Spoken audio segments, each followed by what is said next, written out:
Namaskar. The Know Your Tradition series has been started by VHP Association Pilot. Through this attempt, we try to create awareness of wide and deep culture that we represent. Our first essay on Makar Sankranti was well received. Continuing on, today we will celebrate the festival of Basant Panchami. Many of us have heard about Basant Panchami, but do we really understand what is this festival all about and how it is celebrated all over Bharat? To enlighten us about this, we have honored to have a special guest from Bharat. It is my honor to introduce our guest speaker, Sri Arun Kumar Mishra, popularly known as Sri Sarvang. He is professional astrologer and Vastu consultant with wide following, not only in Bharat but all over the world. His popularity has increased over 25 years. He has gained the trust of his client through logical driven approach and thorough understanding of the subject. He has gained expertise in various fields of occult science such as astrology, Vastu Shastri, gemology, graphology, numerology, and palmistry.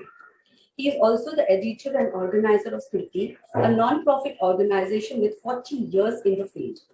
Sri Sarvangji is also associated San Rakshak Baba Yogeshwar Seva Samiti, a non-profit organization with 15 years of existence and organizing group marriages of as many as 51 girls every year without incurring any cost to their families. Today, he will be talking to us about Basant Panchami. The what, where, how, we will all discuss. Leading to the chat from our side, we have Srimati Deepa Singhji.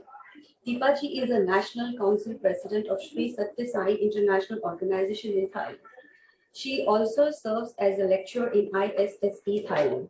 She has also been a teacher and a trainer for SSE Bal Vikas and Satya Sai Education in Human Values. She serves as a trainer for Connect to Your Child program for parents. As a Bal Vikas teacher, she takes care of young hearts and keep them grounded while allowing them to soar at the same time, creating truth and global citizen. All those who are following us on Facebook, feel free to send us your questions on this topic and we will try to put it on our speaker. Your feedback will be appreciated too. Over to Deepaji.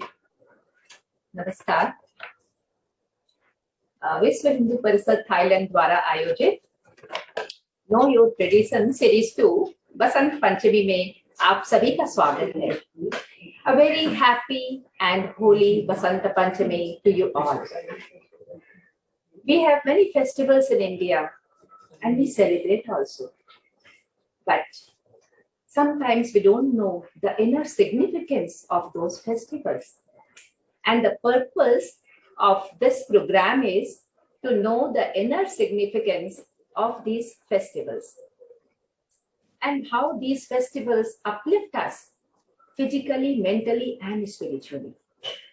So today we have Sri Sarvang ji, जो हमारे साथ India से जुड़े हैं और जो बहुत बड़े एस्ट्रोलॉजर भी हैं और वास्तु शास्त्र के ज्ञाता भी हैं। आज हमें वो बसंत पंचमी के बारे में जानकारी देंगे। तो आइए हम वेलकम करते हैं श्री सर्वांग जी को। नमस्कार सर्वांग जी। नमस्कार। मेरा पहला प्रश्न आपसे ये है कि बसंत पंचमी है क्या और क्यों सेलिब्रेट करते हैं और कैसे करते हैं? देखिए, बसंत पंचमी शीत ऋतु के बाद वसंत का जो एक्चुअली बसंत ऋतु जो है प्रॉपरली हमारे शास्त्रों में वो चैत्र शुक्ल प्रतिपदा, जब हम नया वर्ष मनाते हैं अपने सनातन संस्कृति का, वहां से शुरू होती है। ये उसके पूर्व का एक मंगल उत्सव है जो हम वसंत के आगमन का आनंद मनाते हैं। और ये आनंद उत्सव ये 2 महीने का तो ऋतु होती है, लेकिन उसमें 40 दिन का एक उत्सव है जो बसंत पंचमी से शुरू होता है और कुछ जगह अनुष्ठानिक रूप से वसंत पंचमी के कुछ दिन पूर्व शुरू होता है। सबसे बड़ी बात यह है और सबसे पहले सब लोग जानते हैं कि ये उत्तरायण का पर्व है। उत्तरायण में चारों तरफ गेहूं की बालियां लहराने लगती हैं, आम के बौर पेड़ों पे आ जाते हैं, मौसम एक करवट लेता है, एक हल्की सी गुनगुनाहट हमें माहौल में दिखाई देने लगती है शीत ऋतु के बाद। और मकर संक्रांति जो विभिन्न रूपों में पूरी दुनिया में कहीं ना कहीं ये पर्व जहां पर भी ऋतु परिवर्तन होता है वहां आता है। तो मकर संक्रांति जिसको दक्षिण भारत में हम लोग पोंगल कहते हैं, वहां से इसकी शुरुआत होती है, क्योंकि मकर से मिथुन राशि तक ये 6 महीने का उत्तरायण होता है सूर्य का। तो ये ऋतु परिवर्तन का पर्व है। और सबसे पहले ये बसंत पंचमी जिस दिन होती है उस दिन से 40वें दिन होली होती है। और बसंत पंचमी के दिन शायद ये बहुत लोगों को ना मालूम हो, होलिका का स्थापना अनुष्ठानिक रूप से उसी दिन सार्वजनिक की जाती है। और वो जो कास्ट रखे जाते हैं पूजन करके, उन्हीं में 40वें दिन यानी होली के दिन, जिस दिन होली का दहन करते हैं उस दिन वो जलती है। तो ये भी एक उसका एस्पेक्ट है। तो बसंत पंचमी वासंतिक और शारदीय दो ऋतु परिवर्तन के जो बड़े पर्व हैं वो हमारे सनातन संस्कृति में और मनाए जाते हैं। हमारे बहुत सारे स्टेट्स में बसंत पंचमी के दिन सरस्वती पूजा का आयोजन किया जाता है। तो ये कहाँ होता है और कैसे किया जाता है, थोड़ा इसके बारे में बताएंगे? बिल्कुल। देखिए, सरस्वती पूजन जो बसंत पंचमी का दिन है, जैसा मैंने अभी आपसे कहा कि ये जो ऋतु परिवर्तन है, एक्चुअली हमारे यहाँ संधियों का बड़ा महत्व है। तो संधि जो है, जब दो ऋतुओं के बीच का जो समय होता है उसे ऋतु संधि बोलते हैं। उस ऋतु संधि में हम देवी जी के विभिन्न स्वरूपों की उपासना करते हैं। तो जैसा मैंने कहा कि शारदीय और वासंतिक, तो दो तो ये एक्सट्रीम नवरात्रि हो गए जिसमें 9 दिन के हम लोग पर्व करते हैं। पूरे साल में 40 नवरात्र होते हैं, 9 चौक 36, 360 दिन हो गए। 40 और 40 दिन का एक मंडल होता है, और 40 दिन का एक 9 दिन का लघु अनुष्ठान और 40 दिन का सनातन संस्कृति में मध्यम अनुष्ठान होता है। तो दो जो गुप्त नवरात्रियां होती हैं उसमें से एक वसंत पंचमी है और दूसरी आषाढ़ मास में करते हैं। तो वो प्रतिपदा से, माघ शुक्ल प्रतिपदा से नवमी तक वसंत पंचमी का पर्व मनाया जाता है। और इसमें मुख्य रूप से जो देवी जी के जो 3 स्वरूप हैं, महाकाली, महालक्ष्मी और महासरस्वती, उसमें से सरस्वती स्वरूप का विशेष महत्व है, तो उसी का पूजन। और उन 9 दिनों के भी मध्य में जो पंचमी तिथि है वो बहुत महत्वपूर्ण होती है। तो इस पंचमी में हम लोग, ये वसंत पंचमी में सरस्वती का महापूजन करते हैं। जितने विद्यालय हैं, जितने संगीत के आलय हैं, जितने भी, मतलब उस दिन किसी न किसी रूप में, प्राचीन वैदिक भारत में इसी दिन सबसे पहले गुरुकुल में प्रवेश होता था। और 3 दिन का, इससे 2 दिन पूर्व छात्र आ जाते थे, और 3 दिन का सबसे पहले यज्ञोपवीत संस्कार होता था, जिसे उपनयन संस्कार कहते हैं। उपनयन संस्कार वेदाध्ययन करने की पहली सीढ़ी थी कि उसके बाद, संस्कार होने के बाद ही आप अध्ययन में जाएंगे, स्टडीज में जाएंगे। तो वो वसंत पंचमी वहां पर भी, तो शिक्षा से सीधा संबंध है इसका, ज्ञान से सीधा संबंध है।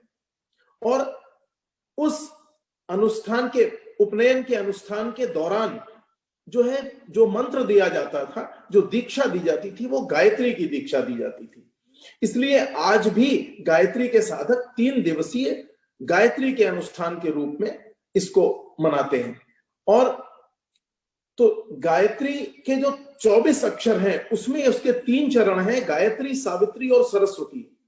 उसमें भी तो उसमें से जो सरस्वती वाला चरण है वो सबसे ज्यादा अहम है, सबसे ज्यादा, क्योंकि कर्म, उपासना और ज्ञान, ये 3, तो गायत्री यानी कर्म, सावित्री यानी उपासना और सरस्वती यानी ज्ञान।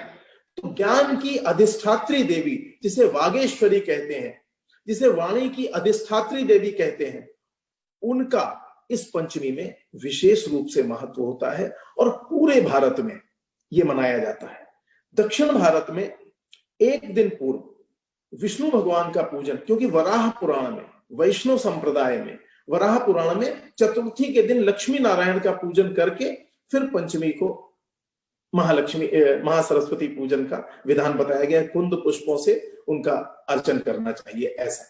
बाकी पूरे भारतवर्ष में किसी न किसी रूप में, माघ बिहू आसाम में, बंगाल में सरस्वती पूजा, बल्कि छुट्टियां रहती हैं बंगाल में इन दिनों, मतलब सरस्वती पूजा के लिए 3 दिन की छुट्टी होती है, वहां पर 3 दिवसीय उत्सव मनाया जाता है। तो हर जगह, पंजाब में काफी हद तक पतंगबाजी बहुत ज्यादा, वहां पे पतंग के रूप में इसको उत्सव के रूप में मनाया जाता है, पतंगे उड़ाते हैं, लाहौर में पतंगे उड़ाते हैं। बाकी पूरे भारतवर्ष में, उत्तर भारत, मध्य प्रदेश, मध्य भारत में ये बहुत ज्यादा विस्तार से और बहुत अनुष्ठानिक रूप से भी और आनंदोत्सव के रूप में भी मनाया जाता है।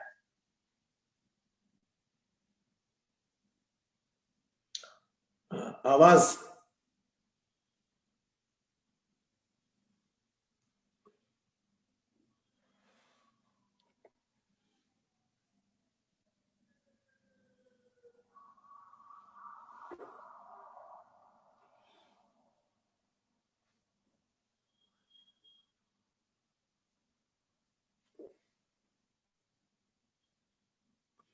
आपका साउंड म्यूट है।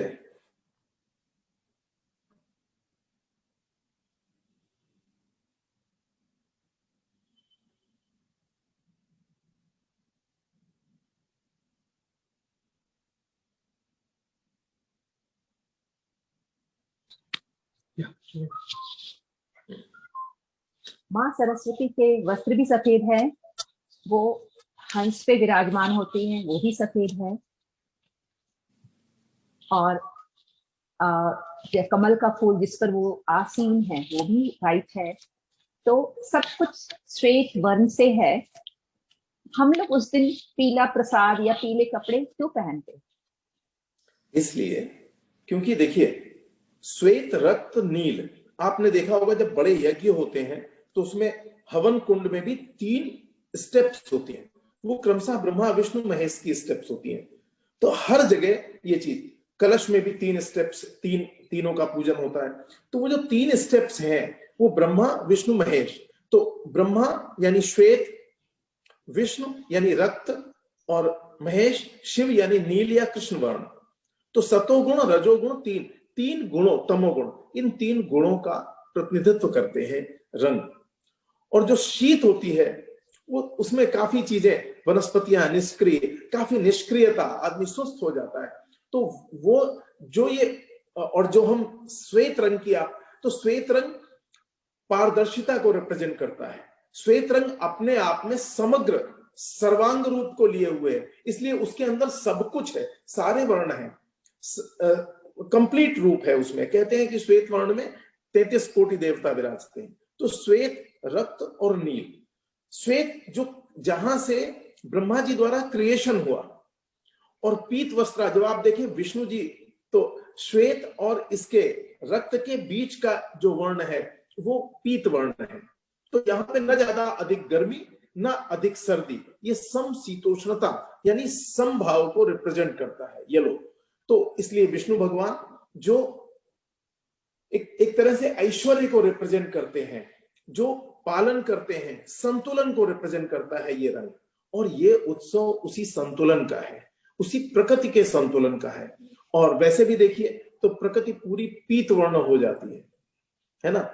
तो पलाश के पुष्प और जो चारों तरफ जो सरसों खिल जाती, तो ये जो एक उष्णता शुरू होती है उत्तरायण से, जब दिन धीरे धीरे बड़े होने शुरू होते हैं और रातें धीरे धीरे छोटी होती हैं, और जब ये, जिसे हम लगभग 21 मार्च के आसपास जब दिन और रात समान होने लगते हैं, ये उसको रिप्रेजेंट करता है। तो पीला रंग एक रजोगुणी ऐसा रंग है जो सतोगुण और रजोगुण के मध्य का रंग है, और ये क्रिएशन और संतुलन दोनों को रिप्रेजेंट करता है। पूरी प्रकृति में नवीनीकरण होता है, तो एक हल्की सी उष्णता को रिप्रेजेंट करता है। तो इसलिए पीला रंग महत्वपूर्ण है उसमें। और सरस्वती जी क्योंकि पारदर्शिता और क्रिएशन की देवी है, इसलिए उनको श्वेत वर्ण।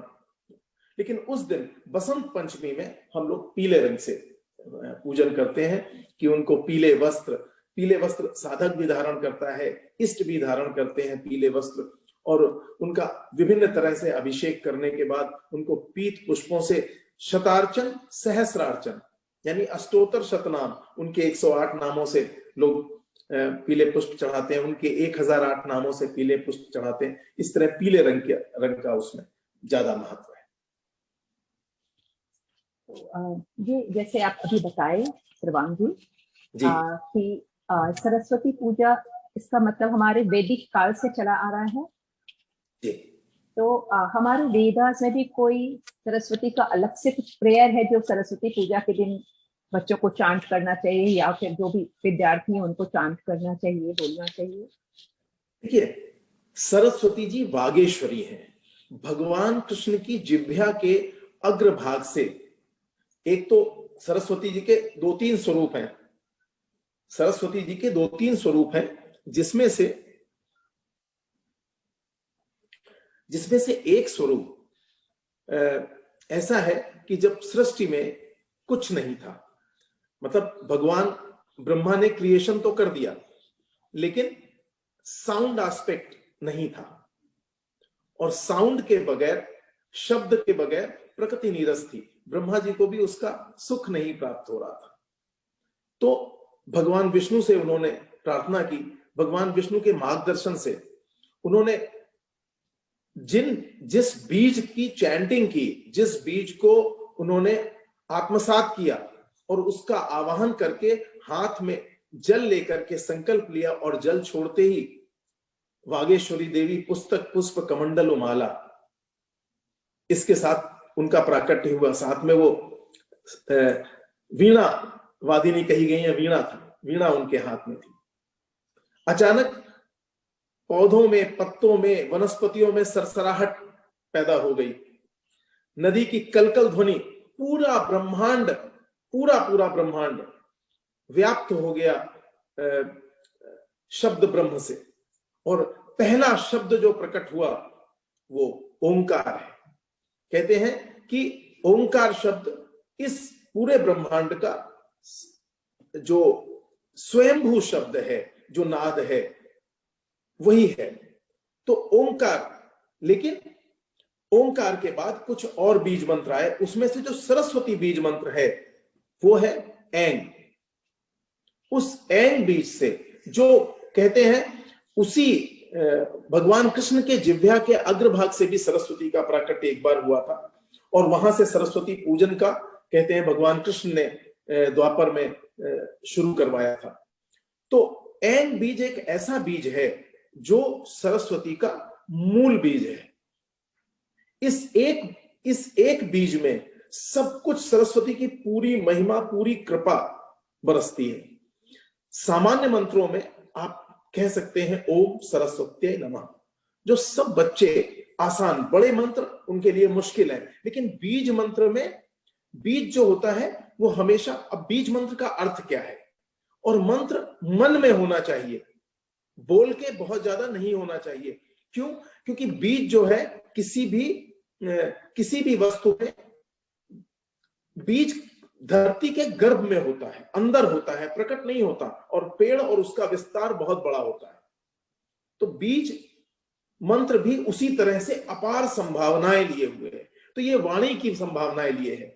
जिसको ऐंग बीज सिद्ध हो जाए, या जिसने ऐंग बीज का जप किया, या उसको किसी भी रूप में, अभी उसको बताते हैं कि कैसे कैसे कर सकते हैं, तो उस ऐंग बीज के द्वारा आपके, मतलब आप एक जबरदस्त ओरेटर हो सकते हैं, आपको स्वतः आगे का ज्ञान हो सकता है। तो इस बीज में इतनी संभावना है। तो ये सरस्वती जी का जो बीज मंत्र है ऐंग, तो ओम ऐंग नमः, ऐंग भी बोल सकते हैं और ऐम भी बोल सकते हैं, उसमें कंफ्यूज होने की जरूरत नहीं है।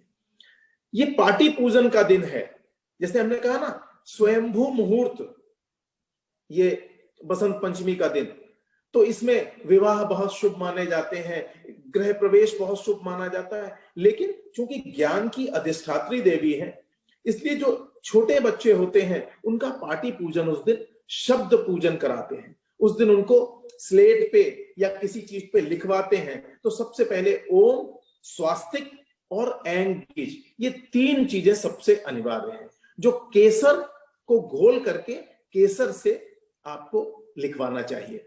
और यही चीज आप केसर या शहद के साथ चांदी की सलाई से बच्चे की अगर जिह्वा पे लिख दें और उसके बाद वो बच्चा इस मंत्र की चैंटिंग शुरू करे थोड़ी देर भी, तो धीरे धीरे करके आप उसमें बहुत चमत्कारिक परिवर्तन देख सकते हैं। तो ये सरस्वती जी का बीज मंत्र है। दूसरा मंत्र जो गायत्री है वो इन्हीं सरस्वती जी की कृपा का मंत्र है। जैसे मैंने पहले कहा, गायत्री, सावित्री, सरस्वती, ब्रह्मा, विष्णु, महेश, ये 24 अक्षर में सब कुछ व्याप्त है। एक्चुअली ओंकार शब्द ब्रह्म और जो 24 अक्षर है ये एक्सपेंशन ऑफ गॉड, यानी प्रकृति का विस्तार है। ये 24 अक्षरों में, इसमें सब कुछ है। इसके बहुत विस्तार में नहीं जाएंगे, नहीं तो ये इतना फैला हुआ है। 24 एल्डर्स बाइबल में कहीं पर भी ये 24 का ही विस्तार है पूरा, हर चीज का। ये पंच महाभूत, हमारी ज्ञानेंद्रियां, ये सब इसी से रिलेटेड है और वो सब ज्ञान को रिप्रेजेंट करते हैं। इसलिए आई थिंक हमारे पास कुछ सवाल आए हैं ऑडियंस से, तो श्रीमती वैशाली जी ऑडियंस के सवाल पूछेंगे।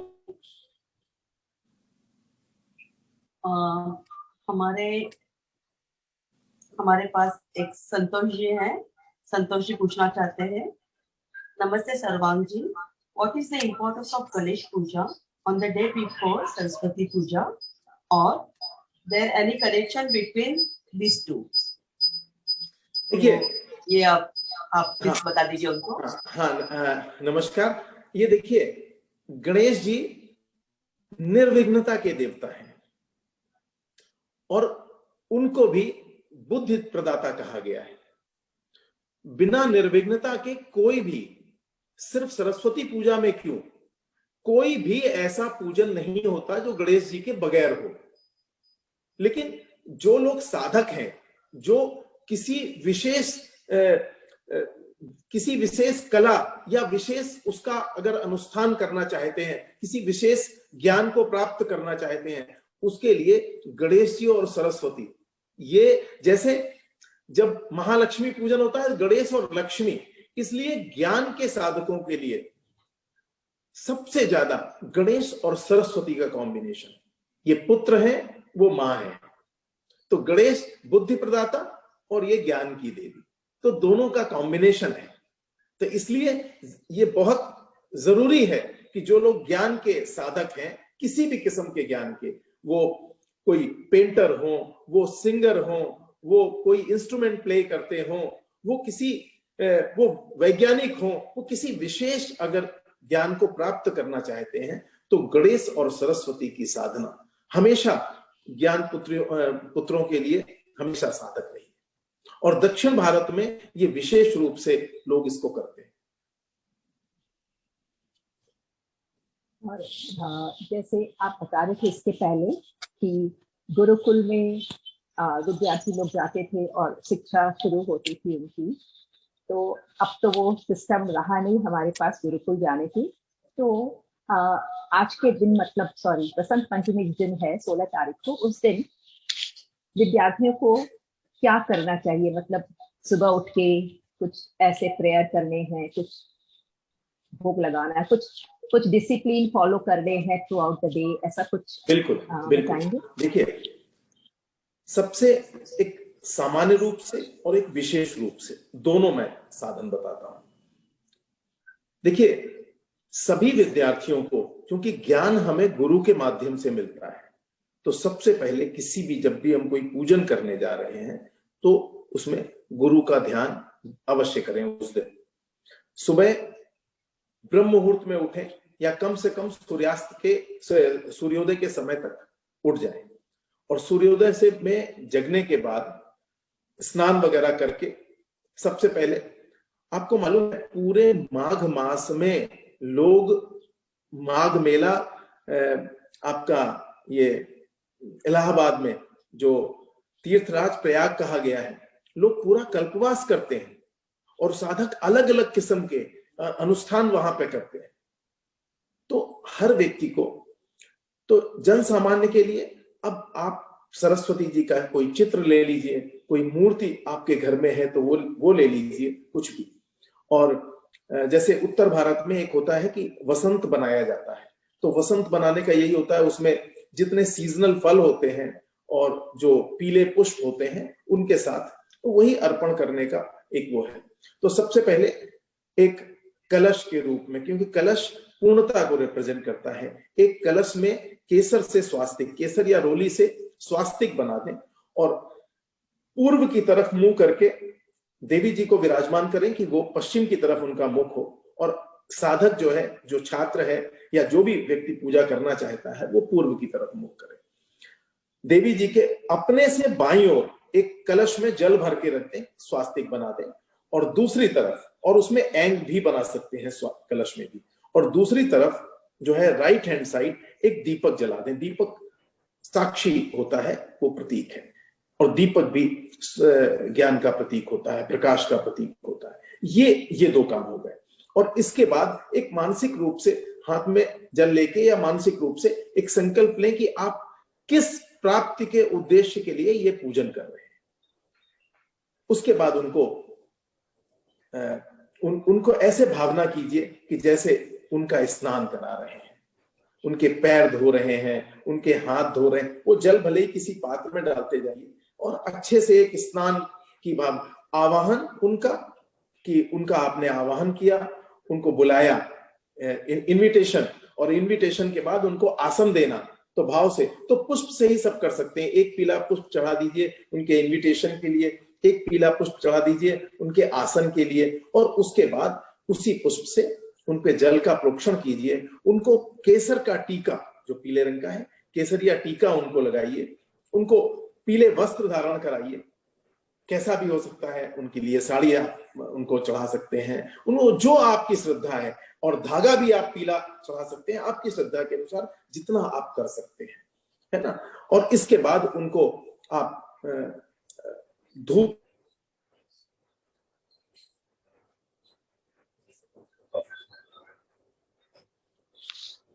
अर्पित करिए। नैवेद्य में बेसन के लड्डू, मोतीचूर के लड्डू, पीली चीजें, पीले फल, बेर का फल विशेष रूप से इस बसंत पंचमी के दिन चढ़ाया जाता है, और जितने सीजनल फल हैं। इसके अलावा पीले फलों का विशेष रूप से, तो पीले फल चढ़ाइए, पीला भोग चढ़ाइए।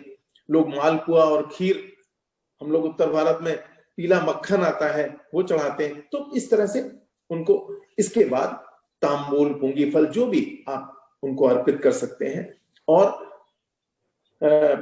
जिसकी जितनी सामर्थ्य है, जो भी चलन की मुद्रा है वो, और कुछ लोग इसमें भले ही वो 1 ग्राम का हो, लोग सोने का सिक्का अर्पित करते हैं देवी जी को। तो जितना हो सके, भगवान को कुछ नहीं चाहिए, वो सब आप ही का है, भोग भी आप ही पाओगे, हर चीज आप ही, लेकिन वो जिस भाव से। और उसके बाद आपको चैंटिंग कर सकते हो, ओम ऐं सरस्वत्यै नमः कर सकते हैं, या जो निर्वाण मंत्र है, ओम ऐं ह्रीं क्लीं चामुंडाय विच्चे, उसमें देवी जी के 3 स्वरूप आ जाते हैं, उसका भी जप कर सकते हैं। 108 बार कर सकते हैं, 1008 बार कर सकते हैं, मतलब 10-11 माले कर सकते हैं, 5 माले कर सकते हैं, 1 माला कर सकते हैं। अगर आपके वस्त्र और आसन भी पीला हो तो और उत्तम है। तो इस प्रकार आप विभिन्न प्रकार से, जो डिटेल्ड साधन होता है, उसमें भगवती का पंचामृत अभिषेक करते हैं, दूध से, दही से, घी से, शहद से, शर्करा से, और उसके बाद उनको विभिन्न फलों के रस से स्नान, रसाभिषेक करते हैं। उनको तेल, उबटन, मतलब 64 तरीके से उनके उपचार किए जाते हैं। और फिर उनका शतार्चन या सहस्रार्चन होता है, जिसमें पीली कौड़ियों से 1008 पीली कौड़ियां या 108 पीली कौड़ियां, और इस तरह गन्ने की गंडेरियां,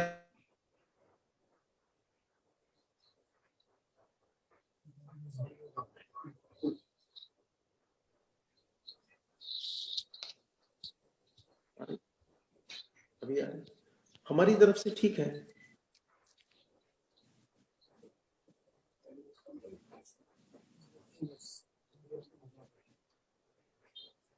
अभी आई, आ गई, ओके। तो जौ की बालियों से और क्वाइन से, लौंग के जोड़े से मतलब इस तरह, और जितने भी किस्म के पुष्प आते हैं, गुड़हल के पुष्पों से, पीले पुष्प तो होते ही हैं, श्वेत पुष्पों से, इस तरह से उनका सहस्रार्चन किया जाता है। और फिर तरह तरह के भोग, पीली चूड़ियां, उनको पीला श्रृंगार पूरा, तो ऐसे भगवान का, जैसे कहते हैं ना, हरि अनंत हरि कथा अनंता, पूजन का कोई लिमिट नहीं है। तो आप जैसे इसको कर सकते हैं, उस प्रकार इसका पूजन कर सकते हैं अपनी सुविधा के अनुसार। आई थिंक हमारे पास ऑडियंस से कुछ सवाल आए हैं। श्रीमती वैशाली जी, आप सवाल बताएं। हमारे पास अमिताभ सरकार जी की क्वेश्चंस है, 2 क्वेश्चंस है, हम वो एक साथ लेंगे। What is the relation between Saraswati ji and Brahma ji? And like Lakshmi ji and Vishnu ji, like Lakshmi ji is Vishnu ji's wife, who is the husband of Saraswati ji? So, Sarang ji, please बताइए। नहीं, सरस्वती जी और लक्ष्मी जी, विष्णु जी के साथ लक्ष्मी जी का connection और सरस्वती जी के साथ ब्रह्मा जी का कनेक्शन, यही सवाल है ना?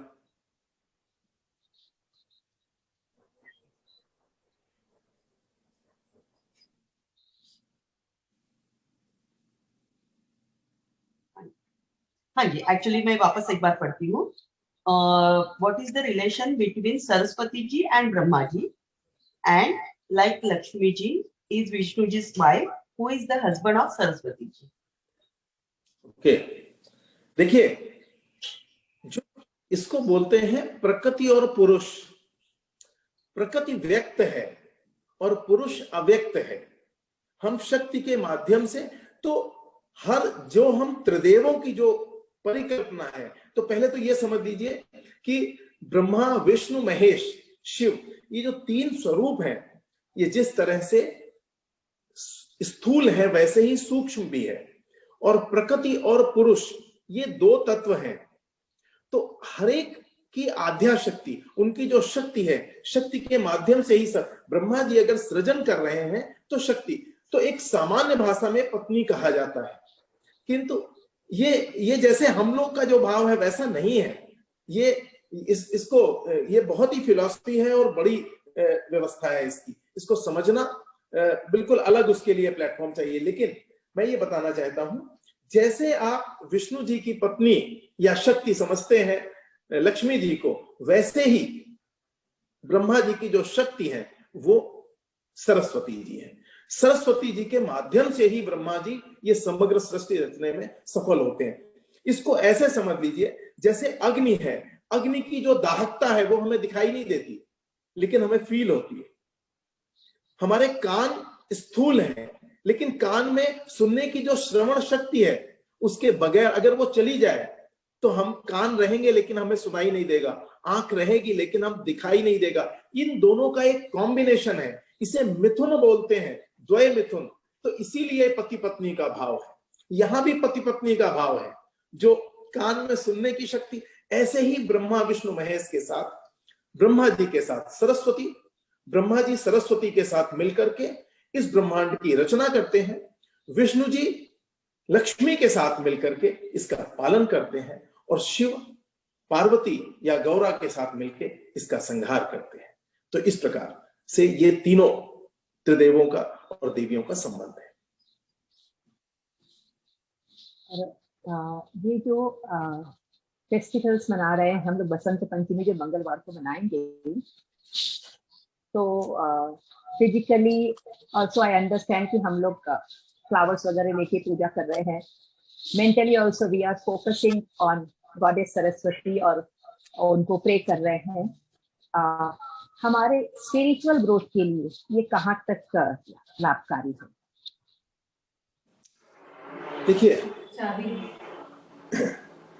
देखिए स्पिरिचुअलिटी यानी आध्यात्म, और जो एक आध्यात्मिक सूक्ष्म व्यवस्था है, जैसे धर्म और आध्यात्म। तो धर्म जो धारण करने योग्य है वो धर्म है, वो जगत में है, और आध्यात्म अंतर्मुख होना है।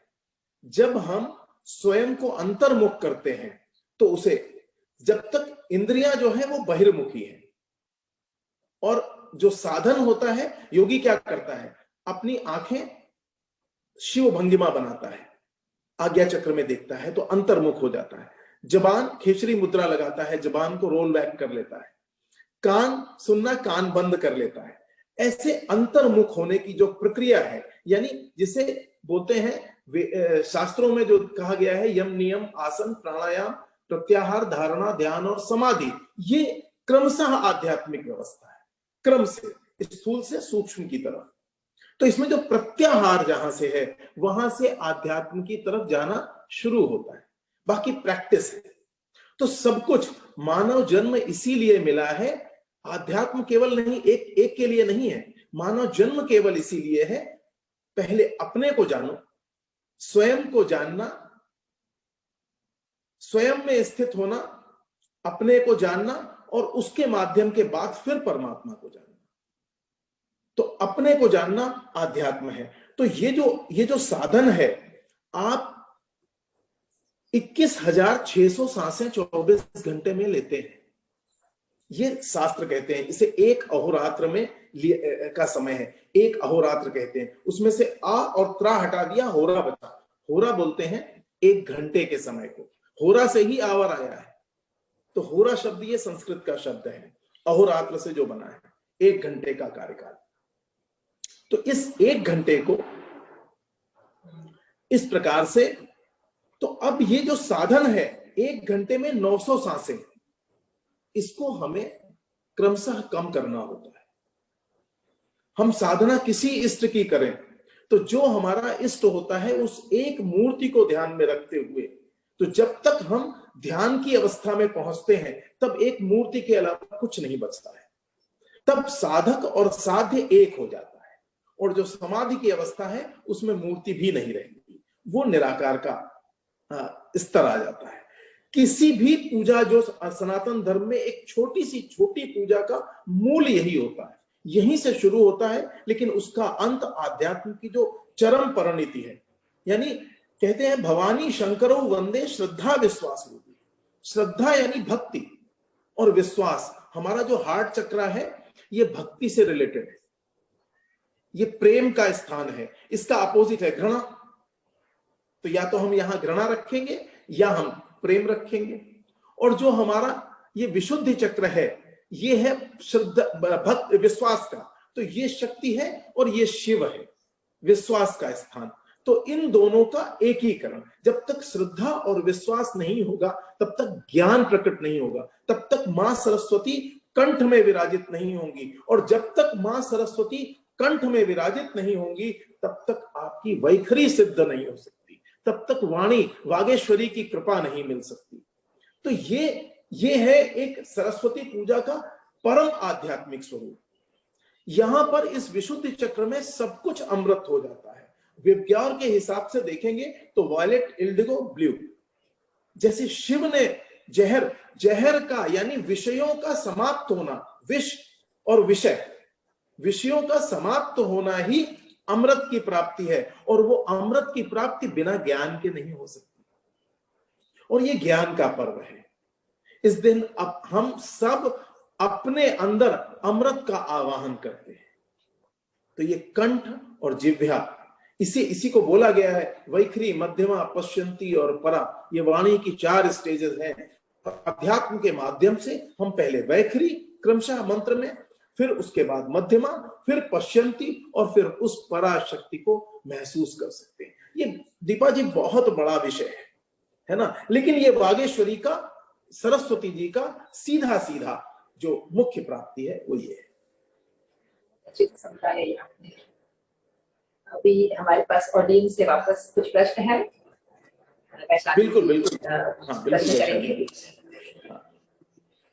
हमारे पास अगला सवाल है विकास काबरा जी से।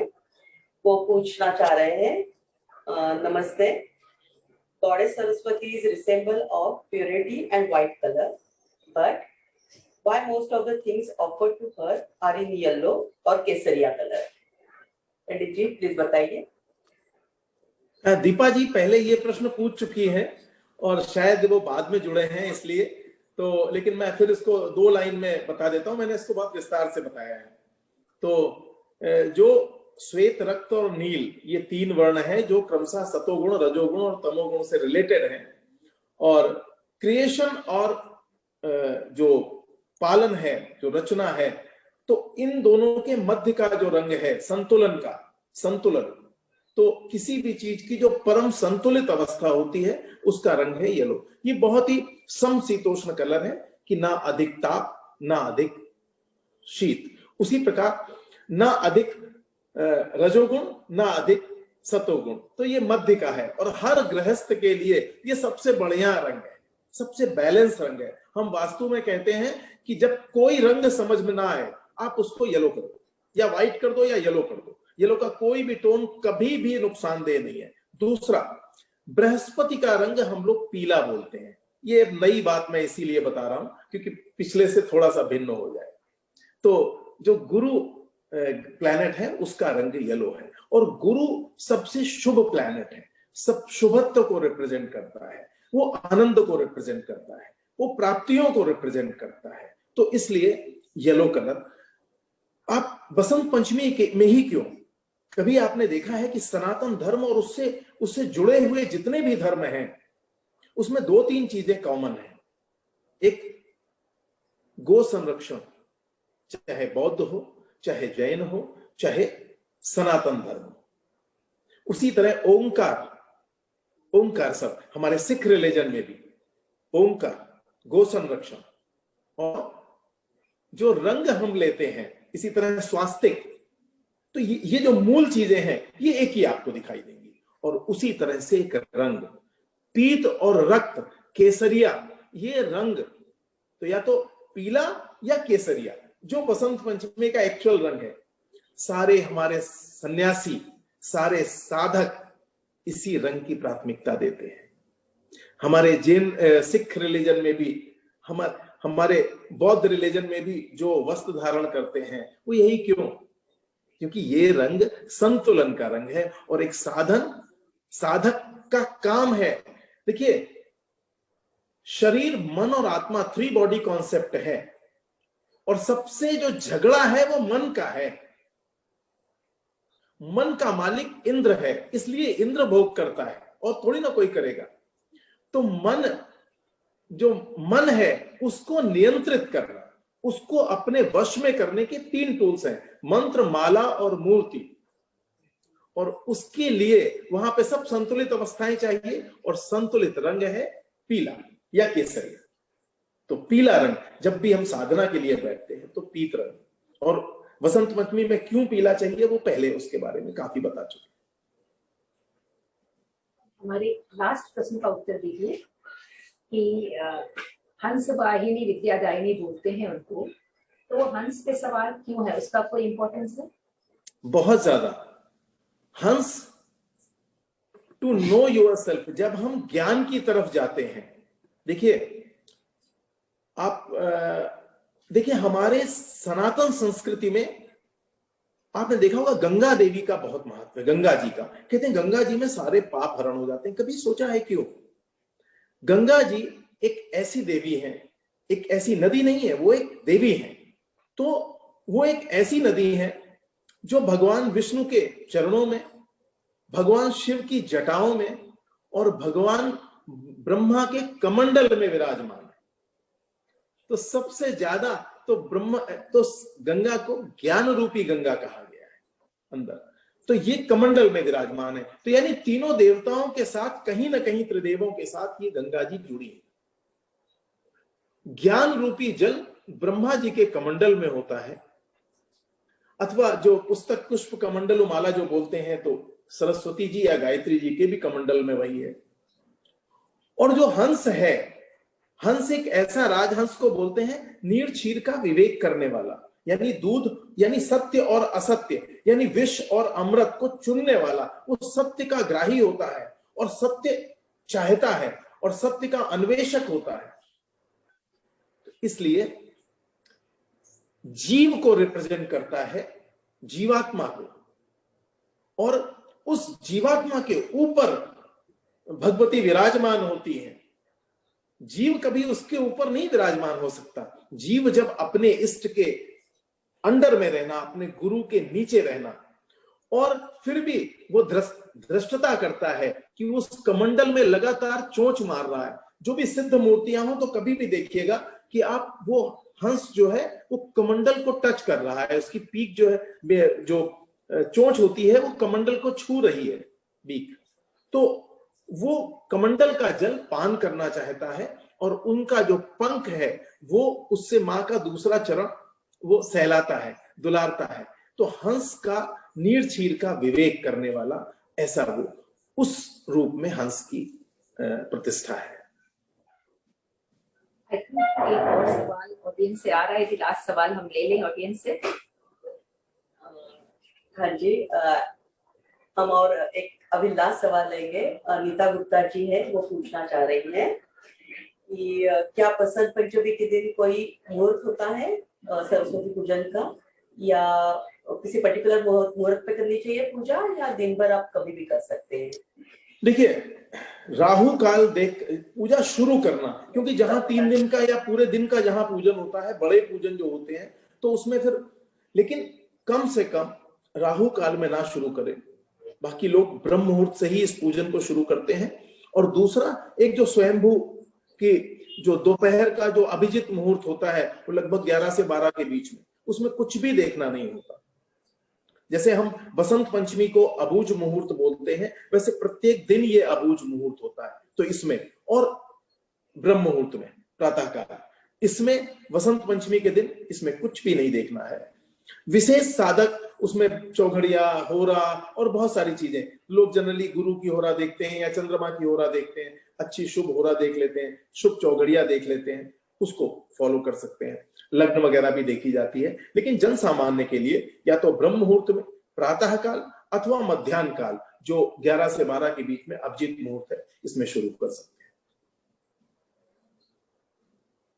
Thank you so much Shri सर्वांग जी, इतने सारे जानकारी देने के लिए हम लोगों को। तो हम लोग जब मंगलवार को मनाएंगे बसंत पंचमी, तो we will be more uplifted. एक बात और कहना चाहूंगा, ऑल ऑडियंस जो हमारे साथ जुड़े हैं और सुन रहे थे, सभी को बहुत बहुत धन्यवाद। बट प्लीज स्टे ट्यून, कुछ अनाउंसमेंट करना है विश्व हिंदू परिषद का, तो प्लीज स्टे ट्यून।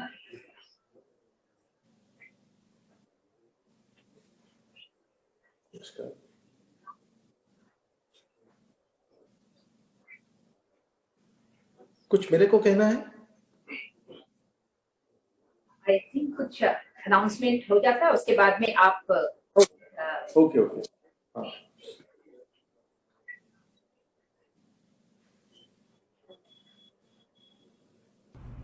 नमस्कार, बीएचपी थाईलैंड की नो योर ट्रेडिशन श्रृंखला में मैं वैशाली आप सबका स्वागत करती हूँ। जैसे कि आप सब जानते हैं, हमारा भारत देश विभिन्न त्योहारों से फला फूला है।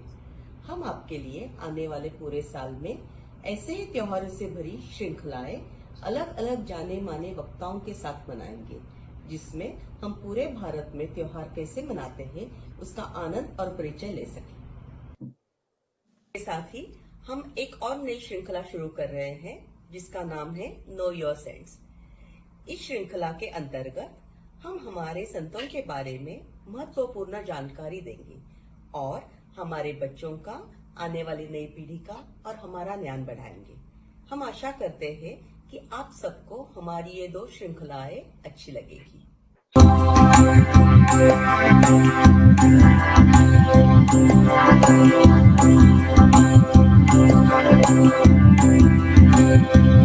मैं तो उन संतन का दास जिन्होंने मना मार लिया, मैं तो उन संतन का दास जिन्होंने मना मार लिया।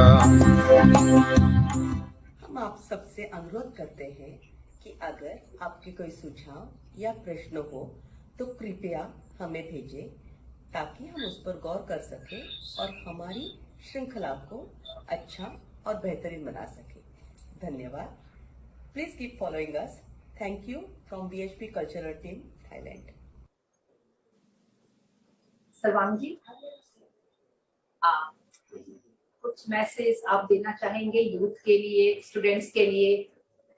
सरस्वती पूजा के अवसर पे यूथ के लिए एक बहुत इम्पोर्टेंट मैसेज, और हमारे जो नव दंपत्ति हैं, जो युवा दंपत्ति हैं, देखिए बसंत पंचमी, यूथ आजकल वैलेंटाइन डे आ रहा है तो अपने तरीके से, लेकिन हम ये बताना चाहते हैं कि ये जो समय है इसमें जो ये जिसकी शुरुआत रति काम महोत्सव, तो काम पूजन का विशेष रूप से, और भगवान कृष्ण को कामावतार भी कहा गया है। मतलब ये एक ऐसा है इस सबसे परे जो काम पे विजय पाए, इसीलिए सरस्वती का वाहन मोर है और भगवान कृष्ण मयूर पंख धारण करते हैं। तो इस समय को समझिए कि ये जो समय है, ये जो रति काम बोलते हैं, इसका पूजन, इसमें विष्णु जी का विशेष रूप से पूजन होता था और भगवान कृष्ण का पूजन इसमें पीले पुष्पों से होता है। और वो जैसे हम आनंद मनाते हैं और उससे कहते हैं कि हमारा दाम्पत्य जीवन अच्छा होता है, सुखी रहता है। तो अपने जब संस्कारों को, और अपने आप गूगल करिए, आप आज बहुत सारे साधन हैं, अपने संस्कारों को और अपनी चीजों को जब तक आप जानेंगे नहीं, ये अपने आप में वसंत पंचमी, जो 40 दिन है, इसके बाद शिव विवाह के रूप में जो महाशिवरात्रि आएगी, महाशिवरात्रि और होली। तो महाशिवरात्रि शिव विवाह है, ये पूरी प्रकृति का प्रणय है, प्रकृति और पुरुष का प्रणय। इसके विस्तार को, इसके आध्यात्म को समझने की जरूरत है। तो इधर उधर ना भाग करके अपनी जो संस्कृति है, अपनी जो चीजें हैं, उनको समझना बहुत अनिवार्य है। और एक मैं सबको कहता हूं, जो बुद्धि प्रदाता गायत्री और सावित्री हैं और सरस्वती हैं, तो इस गायत्री मंत्र एक ऐसा मंत्र है जिसका अगर कोई, अभी हम युवाओं से यही कहेंगे, केवल 27 बार, 24 अक्षर होते हैं और उसका और विषम जपते हैं, तो 27 बार अगर आप गायत्री मंत्र जपते हैं और अपने अंदर 40 दिन में आप परिवर्तन देखिए कि क्या आता है, आपकी सोच कहां जाती है। तो अपने संस्कारों को और उसके सही स्वरूप को समझने की जरूरत है सबसे। और ये मैं एक बहुत धन्यवाद देता हूं विश्व हिंदू परिषद की थाईलैंड की जो ब्रांच है उसको, कि आप लोग हमेशा, सुशील जी से जानने को मिलता है, आप लोगों के साथ इस तरह सामूहिक रूप से पहली बार जुड़ने का मौका मिला। मैं कई लोगों को जानता हूं, बैंकॉक मेरा दूसरे घर जैसा है क्योंकि मैं अक्सर वहां पर आता हूं। तो मेरा बस यही कहना है कि आपका ये जो एक प्रयास है, ये वास्तव में दुनिया में यूथ को, और खासकर जो विदेश में रह रहे यूथ हैं, उनको एक नई दिशा और नया ज्ञान और अपनी जो संस्कृति है उसको समझने का एक बहुत बहुत बढ़िया मंच और प्लेटफॉर्म है। और ऐसे ही लगे रहिए। मेरी कभी भी किसी भी तरह से जरूरत पड़े, मैं जब थाईलैंड आऊं उस वक्त जरूरत पड़े, तो मैं आपके लिए हमेशा विश्व हिंदू परिषद के लिए हमेशा प्रस्तुत हूं। धन्यवाद। धन्यवाद सलमान जी, धन्यवाद सभी ऑडियंस को जो हमारे साथ जुड़े रहे, और आगे भी ऐसे ही जुड़े रहिए जो हम अपने इंडियन कल्चर ट्रेडिशन के बारे में जानेंगे, फेस्टिवल्स के बारे में जानेंगे और अच्छी तरह से मनाएंगे।